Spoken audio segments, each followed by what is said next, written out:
नमस्कार, good morning India में आपका स्वागत है। मैं हूं अंजलि इस्टवाल। मैं हूं अदिति राजपूत। शुरुआत हम कर रहे हैं पश्चिम बंगाल से, जहां पर विधानसभा चुनाव आने वाले हैं।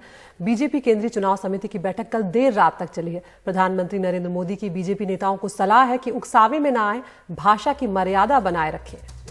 और पीएम ने दिलीप घोष, शुभेंदु अधिकारी, राजीव बनर्जी से बंगाल का माहौल और मूड भी जानने की कोशिश की। साथ ही आपको बता दें कि भवानीपुर से जो खबर आ रही है कि ममता बनर्जी की खड़ी हो सकती हैं, उनके खिलाफ केंद्रीय मंत्री बाबुल सुप्रियो को लड़ने की पेशकश की गई है। शुभेंदु अधिकारी ने कहा है कि नंदीग्राम से ममता के खिलाफ उनको उतारा जाए तो वो उन्हें 50,000 वोटों से हराएंगे। साथ ही नंदीग्राम और भवानीपुर समेत करीब 15 सीटों पर अंतिम फैसला पीएम मोदी, जेपी नड्डा और अमित शाह पर छोड़ा गया है। आज बीजेपी केंद्रीय चुनाव समिति की बैठक नहीं होगी जो होने जा रही थी। इसके अलावा बंगाल के अन्य चरणों के लिए अब 9 मार्च को चुनाव समिति की बैठक हो सकती है। तमिलनाडु, पुदुचेरी और केरल के उम्मीदवारों के नाम तय करने के लिए बीजेपी अध्यक्ष को अधिकृत कर दिया गया है, यानी कि जेपी नड्डा ही तय करेंगे इन तीनों राज्यों में उम्मीदवारों के नाम। आपको सुनवाते हैं बीजेपी के नेता राजीव बनर्जी का बयान। शुभेंदु अधिकारी नंदीग्राम से लड़ने के लिए उन्होंने रिक्वेस्ट किया है। पार्टी का बैठक में सिद्धांत मैं चुनाव लड़ेंगे, लेकिन आज इसके चर्चा नहीं हुआ क्योंकि वो 4th फेज में है। आज पहले 2 फेज का बात हुआ। पहले 2 फेज में नंदीग्राम है। शुभेंदु अधिकारी लड़ना चाह, पार्टी निर्णय करेंगे। तो ममता के खिलाफ लड़ाई हो सकता है, ममता के सामने जरूर होगा। देखिए ना, जीतेंगे, भारतीय जनता पार्टी जीतेंगे। कितने सीटों पे फाइनल होगा, नाम करेगा 60 सीटों के। आपको बताते हैं कि हमारे राजनीतिक संपादक अखिलेश शर्मा इस बारे में थोड़ी ज्यादा जानकारी दे रहे हैं कि क्या कुछ हुआ है बीजेपी की इस बैठक में। देखिए, कुछ महत्वपूर्ण सीटें हैं जैसे कि नंदीग्राम है, भवानीपुर है। ऐसी ही 15 सीटों के लिए अंतिम फैसला पीएम मोदी, गृह मंत्री अमित शाह और पार्टी अध्यक्ष जेपी नड्डा पर छोड़ दिया गया है। नंदीग्राम में शुभेंदु अधिकारी ने लड़ने की इच्छा व्यक्त की है। कल केंद्रीय चुनाव समिति की बैठक में भी उन्होंने कहा कि अगर वो नंदीग्राम से चुनाव लड़ते हैं तो वो ममता बनर्जी को 50,000 से भी ज्यादा वोटों से हराएंगे। आप जानती हैं कि ममता बनर्जी ये ऐलान कर चुकी हैं कि वो नंदीग्राम और भवानीपुर दोनों से सीटों से लड़ेंगी। जहां तक भवानीपुर का प्रश्न है, वहां पर केंद्रीय मंत्री बाबुल सुप्रियो ने कहा कि वो ममता बनर्जी के खिलाफ भवानीपुर से लड़ना चाहते हैं। तो ये 2 बड़े नाम हैं बीजेपी की ओर से जो ममता बनर्जी के लिए को चुनौती देने के लिए इच्छुक बताए जाते हैं। इस पर अंतिम फैसला पार्टी करेगी। कल काफी देर रात तक ये बैठक चली है पश्चिम बंगाल की। माना जा रहा है कि करीब 60 उम्मीदवारों के नाम पहले 2 चरणों के लिए तय कर दिए गए हैं। आज शाम तक घोषणा हो सकती है क्योंकि आज ही टीएमसी की भी सूची आने की संभावना है। बीजेपी की भी पहली सूची आज ही पश्चिम बंगाल के लिए आ सकती है। असम में बीजेपी ने अपना जो गठबंधन था उसको अंतिम रूप दे दिया है। 92 सीटों पर बीजेपी लड़ेगी, 26 सीटों पर एजीपी लड़ेगी और 8 सीटों पर यूपीपीएल लड़ेगी। तो इस तरह से असम के लिए भी गठबंधन को अंतिम मोहर लगा दी गई है चुनाव समिति की बैठक में। और असम के लिए भी उम्मीदवारों की सूची आज शाम तक जारी होने की संभावना है। बताया जा रहा है कि करीब 84 नाम बीजेपी ने अपने असम के लिए तय कर लिए हैं। उधर पश्चिम बंगाल विधानसभा चुनावों के लिए सत्ताधारी तृणमूल कांग्रेस आज अपने उम्मीदवारों का ऐलान कर सकती है। माना यह जा रहा है कि पार्टी की ओर से आज एक साथ सभी 294 सीटों के लिए उम्मीदवारों का ऐलान किया जाएगा। मुख्यमंत्री ममता बनर्जी ये सूची जारी कर सकती हैं। ममता बनर्जी ने पहले ही ऐलान किया है कि वो नंदीग्राम से चुनाव लड़ेंगी। वो भवानीपुर से भी चुनाव लड़ सकती हैं जो उनकी मौजूदा सीट है। इस सूची में कई नए चेहरे भी शामिल किए जाने की उम्मीद जताई जा रही है। इस सूची को तैयार करने में अभिषेक बनर्जी की राय भी ली गई है। पश्चिम बंगाल चुनाव में आने वाला रविवार जोर आजमाइश का दिन साबित होने जा रहा है। इसी दिन कोलकाता के ब्रिगेड परेड ग्राउंड पर प्रधानमंत्री नरेंद्र मोदी एक विशाल रैली को संबोधित करने जा रहे हैं। वो राज्य के लिए बीजेपी की परिवर्तन यात्राओं के समापन पर इस रैली को संबोधित करेंगे। जवाब में ममता बनर्जी सड़क पर निकल रही हैं। वो उसी दिन पेट्रोल डीजल की बढ़ी हुई कीमतों के खिलाफ पदयात्रा पर निकलेंगी। कुछ दिन पहले ही वो एक इलेक्ट्रिक स्कूटी चला करके अपनी नाराजगी इसी मुद्दे पर जाहिर कर चुकी हैं और इस बार पदयात्रा। और उधर ऐसा लग रहा है कि ममता बनर्जी का साथ देने के लिए सभी विपक्षी पार्टियां एकजुट हो रही हैं। बंगाल के चुनाव में कई दल टीएमसी के साथ आकर खड़े हो गए हैं। शिवसेना ने ममता बनर्जी को बंगाल की असली शेरनी बताया है। एनसीपी भी कांग्रेस लेफ्ट गठजोड़ की जगह ममता का समर्थन कर सकती है। बंगाल के नतीजों का पूरे देश पर असर होगा, शायद इसी ख्याल से कई दल ममता के साथ आ रहे हैं। कहते हुए कि वही बीजेपी का मुकाबला कर सकती हैं, लेफ्ट और कांग्रेस अलग खड़े हैं। शिवसेना कहती है वही बंगाल की असल शेरनी है। हमारा ये अब भूमिका है कि हमारी जितनी भी ताकत है वहाँ वो हम ममता दीदी के साथ खड़ी करेंगे। ममता दीदी को हमने हमेशा एक कहा है वो पश्चिम बंगाल की टाइग्रेस है। Do you know that symbol of Shiv Sena is a tiger? Shiv Sena का चुनाव चिन्ह एक बाघ है और महाराष्ट्र के बाघ को लगता है कि बंगाल की बाघिन ममता हैं। हम इस ऐलान का स्वागत करते हैं और शिवसेना के आभारी हैं। शिवसेना शिवसेना ने बंगाल के चुनावों से दूर रहने का फैसला किया है। शिवसेना का कहना है कि दीदी के खिलाफ मीडिया और मनी का इस्तेमाल हो रहा है। सूत्रों के मुताबिक एनसीपी भी अब्बास सिद्दीकी के साथ तालमेल करने के कांग्रेस लेफ्ट के फैसले से नाखुश है, लेकिन कांग्रेस बेपरवाह है। हम वेस्ट बंगाल में अच्छी पोजीशन में हैं। हम लेफ्ट के साथ मिलकर अलायंस है हमारी। हम सिर्फ बीजेपी की विभाजनकारी नीति के ही खिलाफ नहीं, ममता बनर्जी के कुशासन के खिलाफ भी हैं जो उन्होंने पिछले 10 साल में किया। इस बीच ममता बनर्जी जमीन पर उतर चुकी हैं। दीदी से बेटी बनकर वो महिलाओं की 2 पदयात्राएं निकाल रही हैं तेल के बढ़ते दाम के खिलाफ। 7 तारीख की पदयात्रा कोलकाता में प्रधानमंत्री की रैली से टकरा रही है। 11 मार्च को ममता बनर्जी नंदीग्राम सीट के लिए अपनी नॉमिनेशन फाइल करेगी।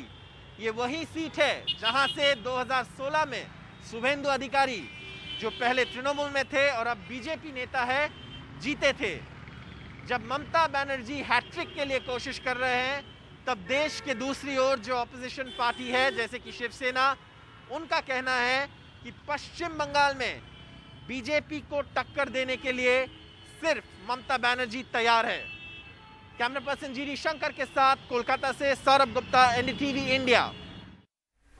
और प्रधानमंत्री मोदी की अध्यक्षता में कल जो बीजेपी की केंद्रीय चुनाव समिति की बैठक हुई है उसमें पश्चिम बंगाल और असम के उम्मीदवारों पर जो चर्चा हुई है उसमें सूत्रों के मुताबिक जो खबर मिल रही है, असम में बीजेपी की सीटों का बंटवारा तय हो गया। बीजेपी 92 सीटों पर चुनाव लड़ेगी, एजीपी को 26 और यूपीपीएल को 8 सीटें मिलेंगी। और वहीं असम के लिए 84 उम्मीदवारों का नाम तय हो गया है। ऐलान ये उम्मीद की जा रही है कि शुक्रवार को यानी कि आज किया जा सकता है।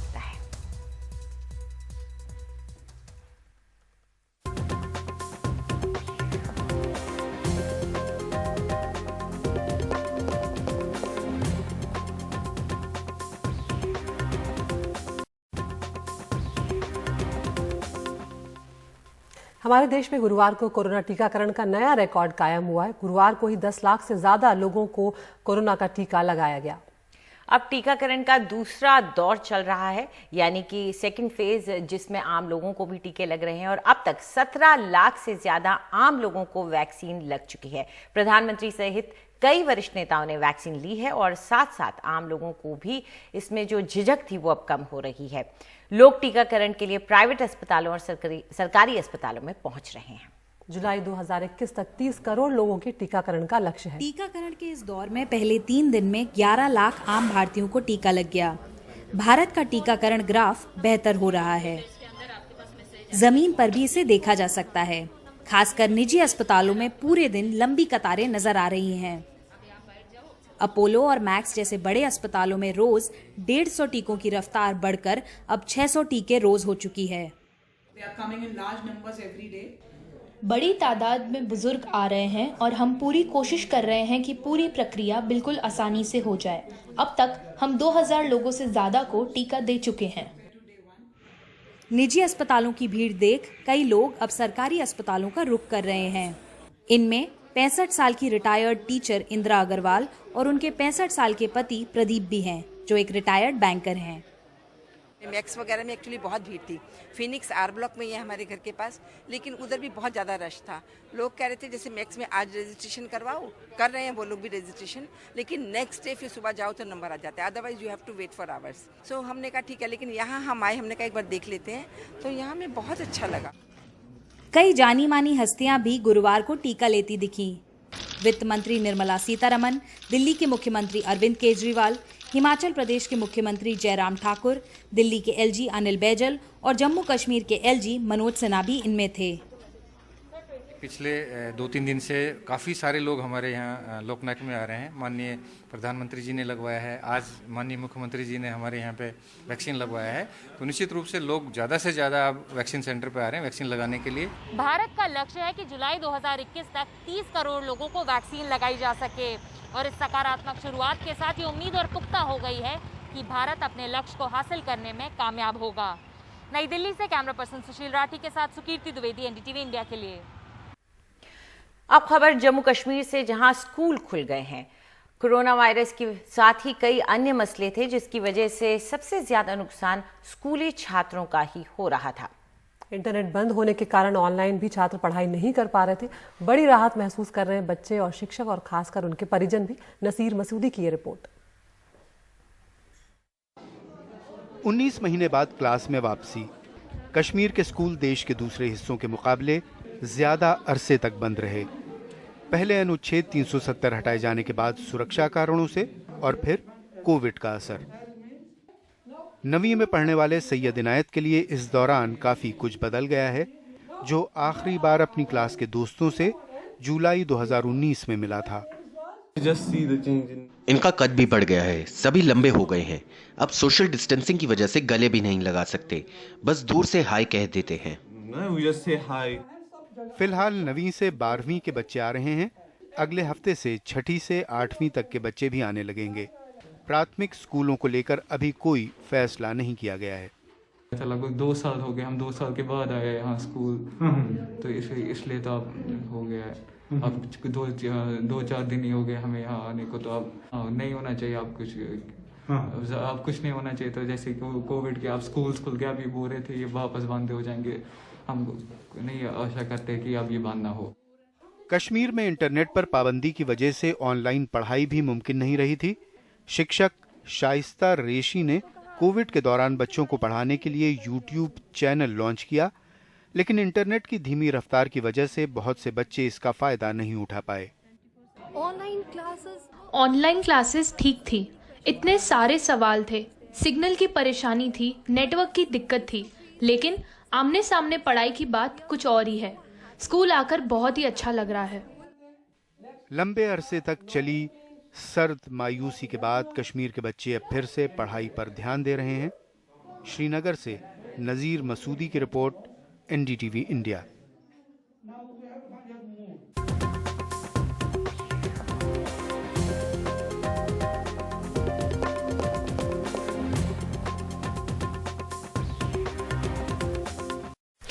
और आइए हम आपको वो खबरें बताते हैं जो आप विस्तार से हमारे YouTube चैनल पर देख सकते हैं। पहली खबर, देर रात तक बीजेपी की बैठक चली, बंगाल पर फिर भी कोई फैसला नहीं। दूसरी, आज तृणमूल कांग्रेस के उम्मीदवारों का भी हो सकता है ऐलान। तीसरी, बॉलीवुड हस्तियों पर आयकर के छापे अभी भी तीसरे दिन है जारी। चौथी, दूसरा चरण वैक्सीनेशन का और कल 10 लाख से ज्यादा हुए टीकाकरण। और पांचवी, 7 महीने में 11,000 रुपए प्रति 10 ग्राम सस्ता हुआ सोना।